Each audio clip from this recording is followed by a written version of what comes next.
Welcome to Divisionalysis. I'm Fog. First of all, happy first birthday to the channel. And as a birthday celebration, what I've got for you is you, the casual gamer. I've got a guide for just you to go from your very first incursion clear, and in a very short period of time, you will be running sub 8 minutes. Let's go.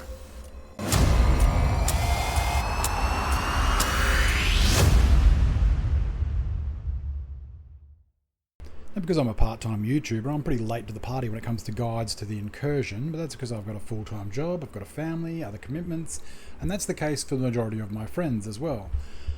So for that reason, and also the fact that we're split across 3 different time zones, we get very little time in order to run together. But what that has meant is that we've come up with some strategies that we feel that anybody can use in order to not only clear the incursion, but also be consistently running sub 8 minutes. So I'm going to break this down into a step-by-step guide. First step is obviously you are very casual, you don't have an optimized build, you just want to get through the incursion so that you have a chance at getting the Ouroboros. Let's start there. First things first, no blue cores allowed. Now I'm all about dead doesn't deal damage.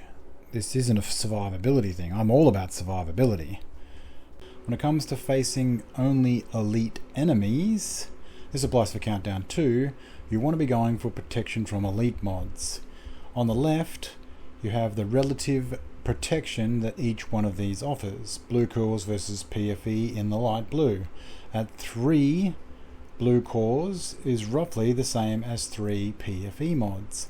But as you add more PFE mods, the protection that it offers is exponential. So at 3 PFE mods, the protection that's being offered is roughly equivalent to 3 armor cores. Below that, it's almost exactly the same. But on the right hand side, each of the PFE mods is only subtracting 1 attribute slot from your overall damage, whereas a blue core is subtracting a full 15% red core away from your total damage output. So in order to stay alive during your first few runs, PFE mods is where you want to go. Now these graphs aren't totally accurate for in-game play because once you go past 3, you have no more slots on a standard build in order to be able to occupy. So then you start delving into either the chill out mask or you're going into improvised pieces, both of which are going to lose you damage brand set bonuses, subtracting from your overall damage even more. So the damage loss looks more like this, making 3 the sweet spot for both damage and survivability. So my mates and I have put together some builds that reflect what a casual gamer could put together with very little farming. My character didn't even have enough points to unlock the Crusader shield on the firewall specialization. If there is expertise at all, we have subtracted an equivalent amount of damage from our specialization tree in order to give you what we believe is very, very achievable builds for the casual gamer. We have a healer, and that healer doesn't even have a perfect setup. Backpack, so we're only getting 10% bonus from opportunistic as well. All very achievable and potentially what you might find in a pickup group or matchmaking.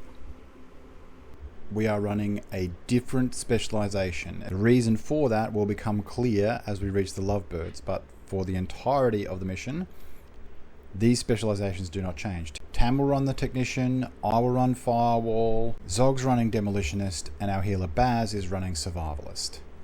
These builds will be the same throughout the course of the mission.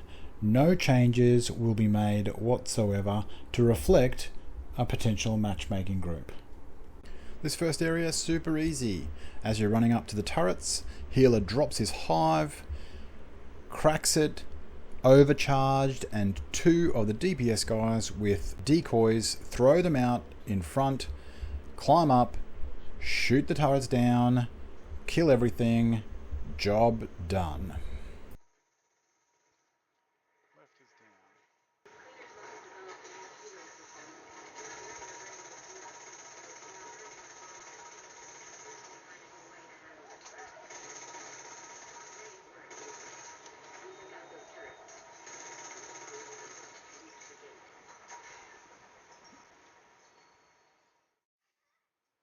Right, we're into the tanker now, and the healer is just going to set up shop in the middle of the yard.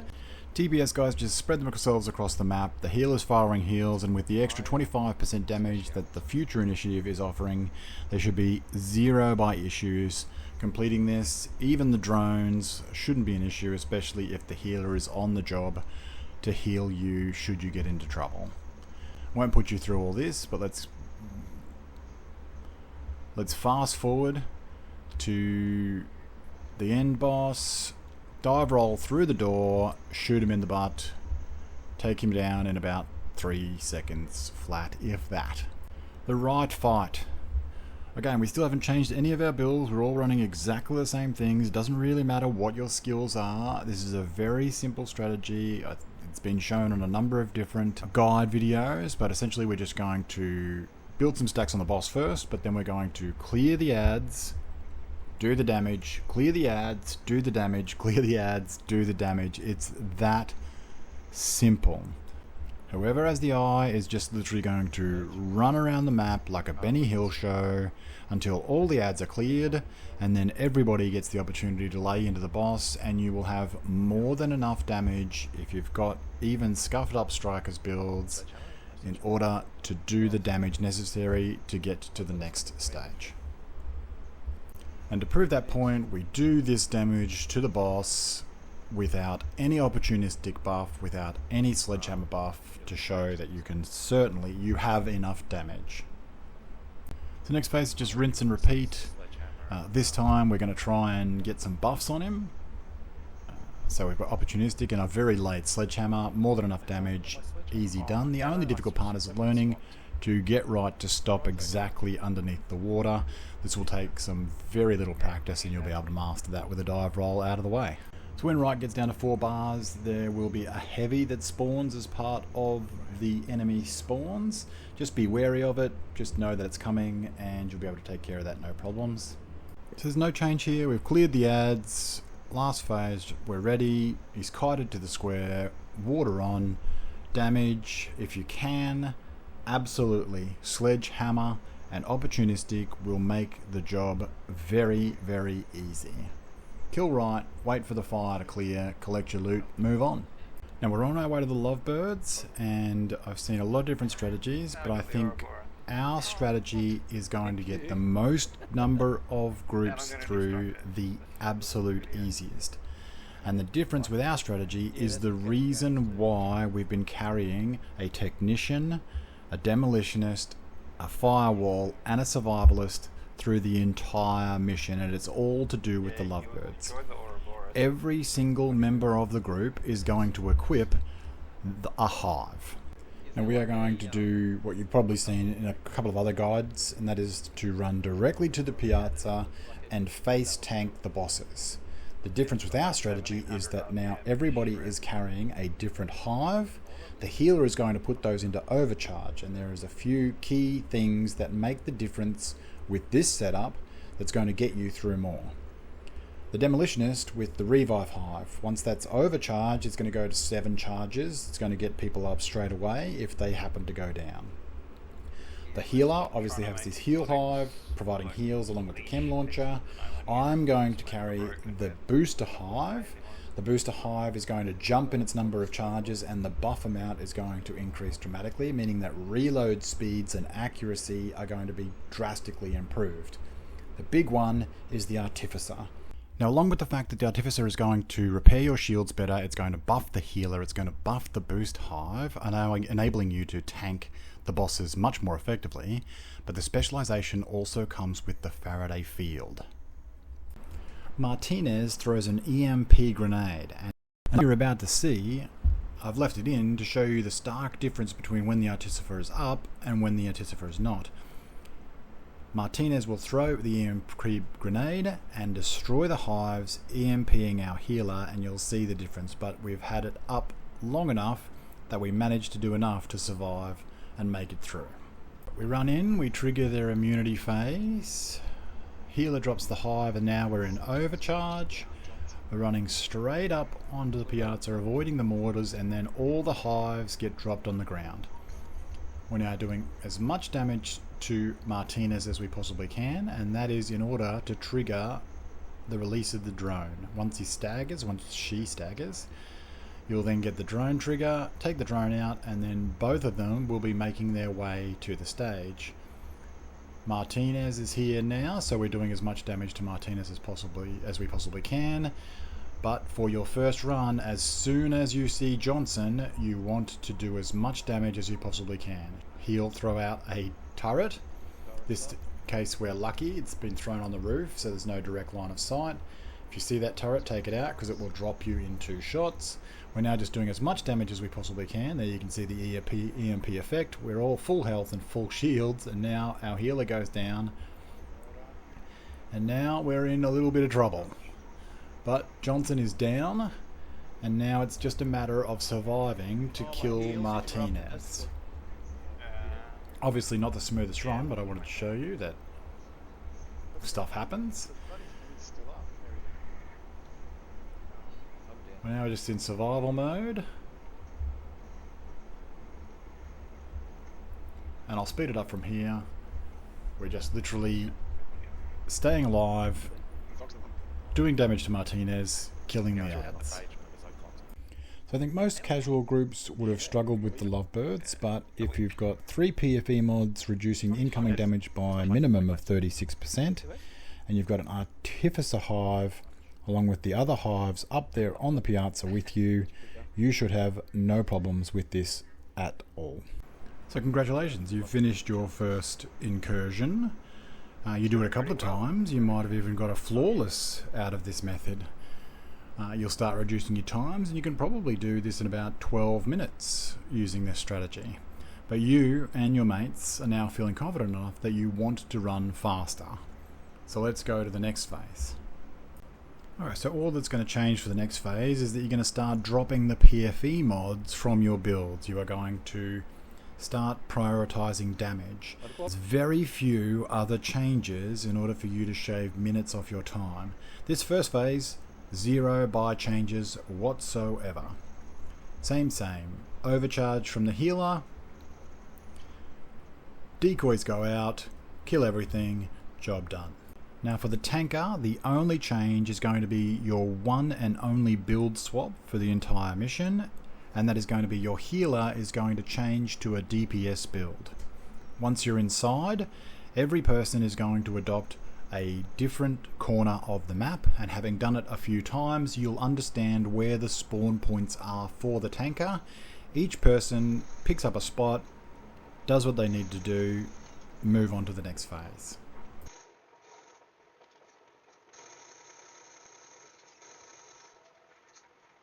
Now the biggest difference and the biggest time saves that you're going to achieve are going to come with Right.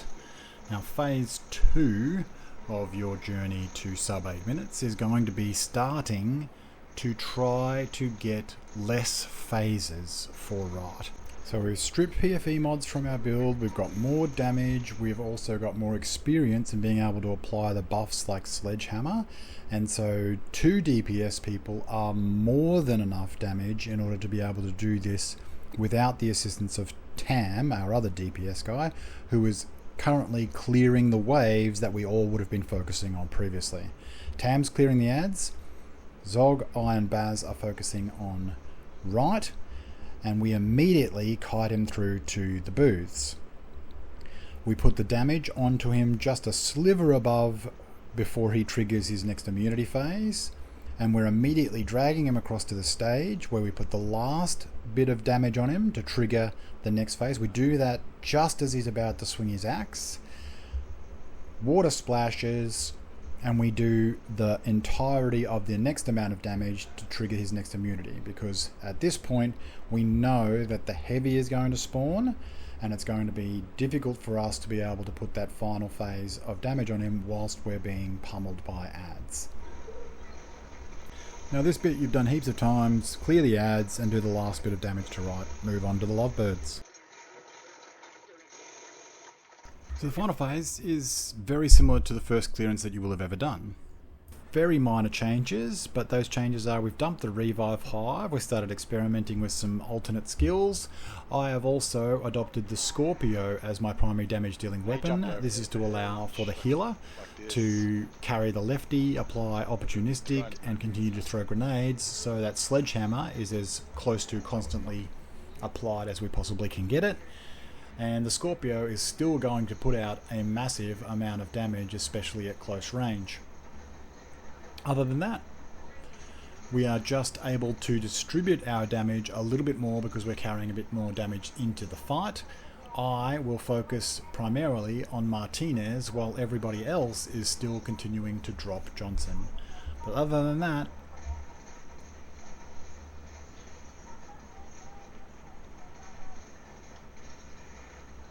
not much has changed. Now with a little bit of practice you should be knocking on the door, if not under 10 minutes for these sorts of runs.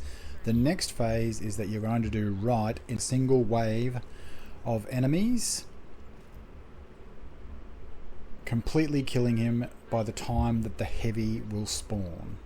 And whilst you're learning this method, my suggestion is that everybody is focusing on the boss and you are opportunistically taking out ads as you go. Obviously you have to coordinate to make sure that you're doing enough damage, and also coordinate to make sure that you don't do too much damage to the boss, especially with 3 DBS people available to do that damage during some of those rounds. So they're going to immediately kite him through to the booths.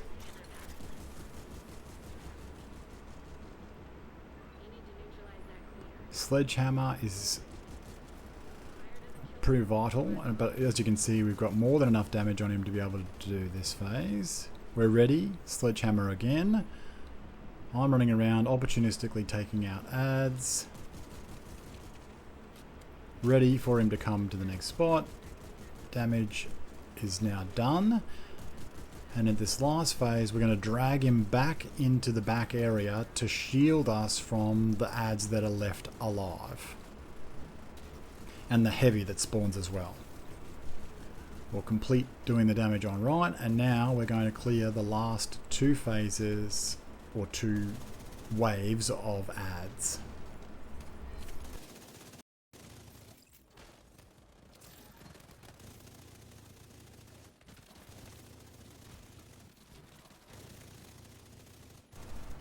Waves clear, door opens, and from here you know the drill. You should be very comfortable with your strategy for the lovebirds, and you should be clearing the lovebirds in under a minute, provided that they don't do anything crazy.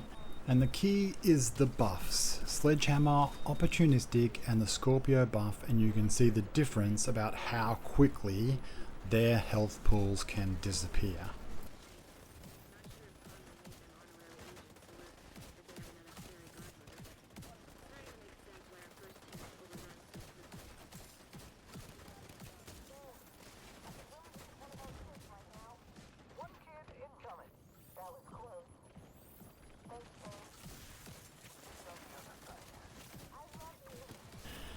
And your total time using this strategy should be, by this time, probably under 9 minutes, if not very, very close. And by this time you're actually probably going to be wondering how it is that you're going to shave more than a minute off the times that you've been putting together. Not much changes from what you've already seen, you'll be happy to know. It's just some specialized builds, some specific roles, and some good timing and teamwork on the right phase. Everything else remains exactly the same, and you'll be happy to know as a casual gamer that none of this is going to involve any technical oxidizer strategies or hitting Achilles pulse, Dodge City holster shots. It's just good, clean consistency that'll get you sub 8 times. So the builds that I use for my runs are as follows. For the courtyard, I'm using this build. Now this build will free up our healer in order to perform a now DPS role, but I also bring a little bit of damage to the battlefield as well. But I'm replacing the healer in that I, with the use of the TDI card, are now at 6 skill tiers and I can perform the overcharge. Doesn't matter what hive you use, you're really just going to crack it, but I do run the pulse. Because when we go into overcharge, I pulse, and if you didn't already know, in overcharge the pulse will actually apply an additional 15% damage to everybody. I run the ACS 12 to build stacks for strikers, I run it with flatline for the extra damage, and I run spotter on the chest. If you don't have spotter, you can also run obliterate, it'll do just as well. The overall strategy hasn't changed, it just means that now everybody's capable of taking out adds. I'll take out adds on the left lower courtyard. The former healer, which is now freed up in order to be a DPS role, is clearing adds on the lower courtyard on the right. And our 2 other DPS guys are using the same old strategy, overcharge decoys out in front, take care of the turrets, and now everybody is on add clear through to the gate.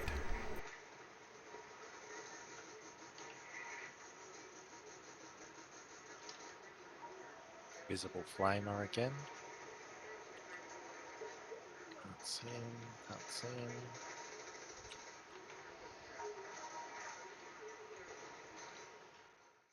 Now for tanker, I run a bog standard 4-piece striker setup with Coyote's Mask.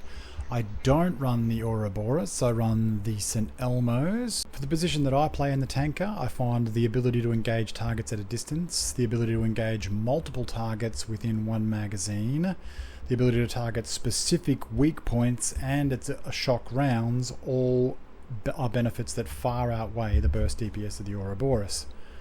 And I also run the sharpshooter. The reason being the scanner drone. The scanner drone, we've found knowing where the enemies are spawning, given the randomness of the spawns and how many are going to be coming out, knowing where they're coming from is going to be a much better service to the team than any other specialization that I could possibly run.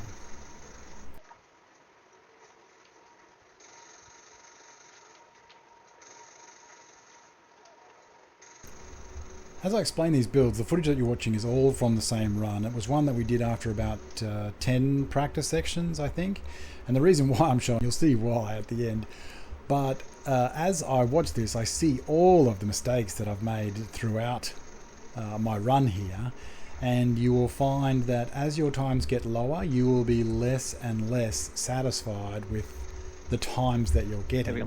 And you'll start to realize that there is heaps of time that you can make up. And bad luck with striker drones. They seem pretty straightforward on this side. I think it might be. Mind you, I've got div with There me is too. plenty of time that we can make up in this run, and anybody who's done this a number of times will see those.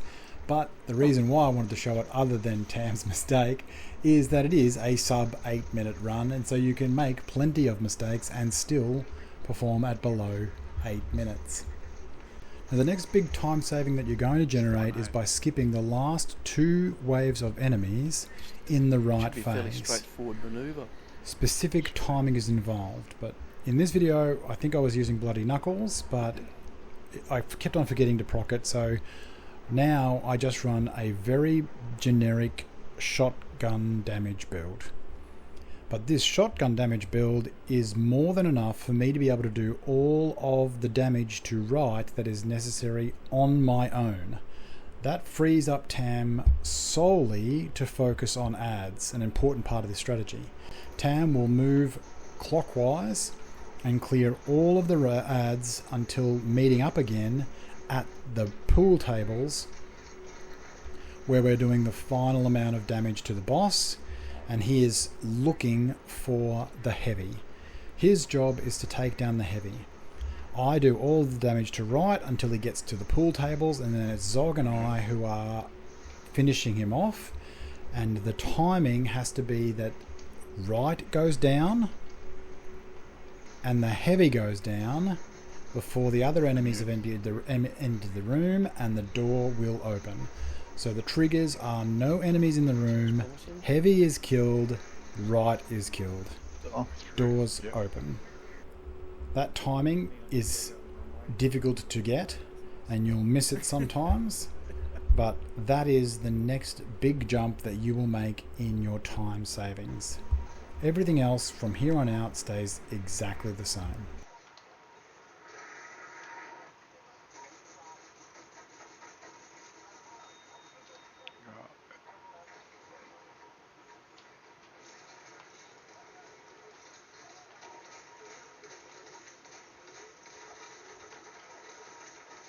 Oh god.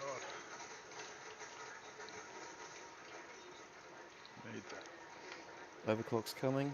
Oh, I don't know whether I... It's there. don't worry about it. Oh no, I've got my fucking hive out. All right side, all right side. Yeah, nice.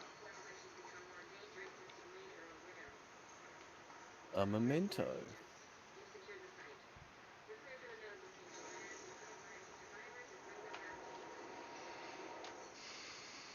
$7.55 again. That's good.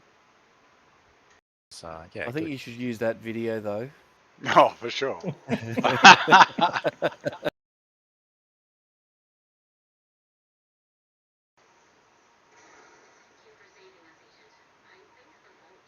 won't get an overclock. Sometime. Oh, who was that amateur who went the wrong way?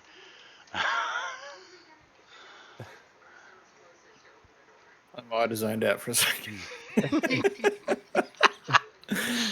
Well, it's certainly consistent with your casual gamers theme.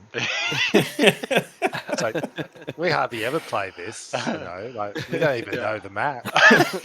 We don't even... Never had a speedrun team, and I've got to say I've enjoyed the journey. I hope that this video will help you on yours. Our next goal is 7 minutes 30. We've started to tinker with the Dodge City holster. Next we'll probably start to tinker with the oxidizer. But it's about the journey with mates. Let me know in the comments about how your journey is going. You will definitely have frustrating times. You will encounter glitches. And enjoy the rest of the video, which is both the good, the bad, and the ugly. Have fun. I will see you in the next one. Fog out. Oh, fuck wow. you. Looted is. Yeah, I see that.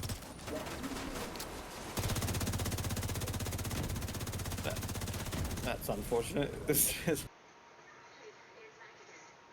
Oh, I got NASCAR. Oh my god.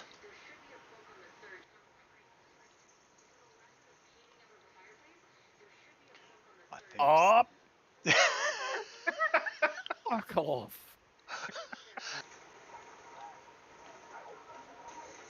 Oh.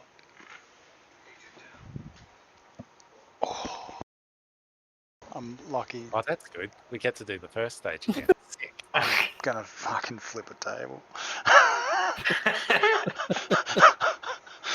Oh shit. I was looking around to see who went down, You've secured the site. and then it was me. Request for the medical team to land, recover it. Vital signs critical. What happened? You got barreled, didn't you? I was just so happy whenever it's not me.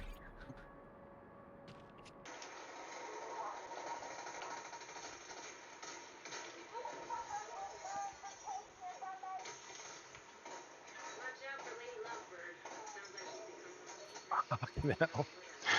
How many shots did you have to take to kill that dog? Oh man. I came around the corner, I was like, oh, dog's got this, I'm going on the next target. That guy was Neo.